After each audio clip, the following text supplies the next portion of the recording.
I still remember the exact moment I left home. Standing at the edge of our dusty lane, suitcase in hand, my heart racing. My town was small, the kind where everyone knows your name. But dreams? They felt too big for those narrow streets.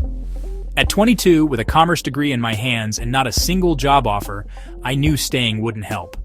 My father's little shop barely managed to keep us afloat, and I couldn't just wait for life to change. So with 1,000 worries and a little hope, I boarded that rickety bus to Delhi. Nothing prepared me for the city. Delhi was a rush, people everywhere, tall buildings, lights that stayed on deep into the night. The city made me feel tiny, like a single drop in an ocean. But I kept thinking of my parents, especially my father's quiet pride and my mother's gentle smile. That kept me going, even when everything else felt uncertain. The beginning? Honestly, it was rough. I shared a cramped room with another girl, both of us chasing dreams bigger than our budgets. Every morning before sunrise, I'd tidy up my CV and set out. Interviews, job fairs, endless online applications. I put myself out there again and again. Most doors didn't open. Sometimes people wouldn't even look me in the eye. Every no stung, but I refused to stop. One afternoon, after being told I lacked practical experience, again, I sat on a bench in Connaught Place. I felt so lost, my eyes prickled with tears, and then my phone buzzed. It was my mom. Her voice, soft but steady, said, "Don't worry, Beta. The right place will find you. Even rivers carve their own paths."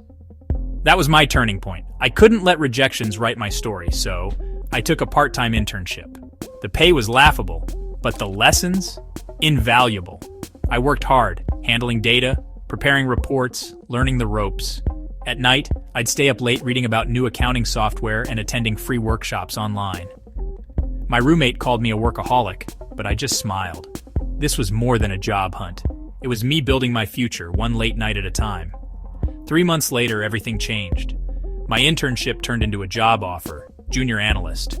When I saw that offer letter, I didn't even believe it was real. I called my father. He tried to sound calm, but I could hear his voice shake with pride. In that moment, I felt more than just relief. I felt powerful. Delhi is still tough. The trains are crowded, the days long, and sometimes loneliness creeps in.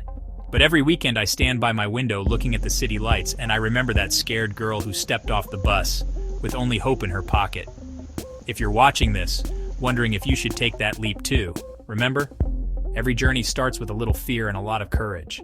You're stronger than you think. I'm proof that you don't just find a job, you find your own strength.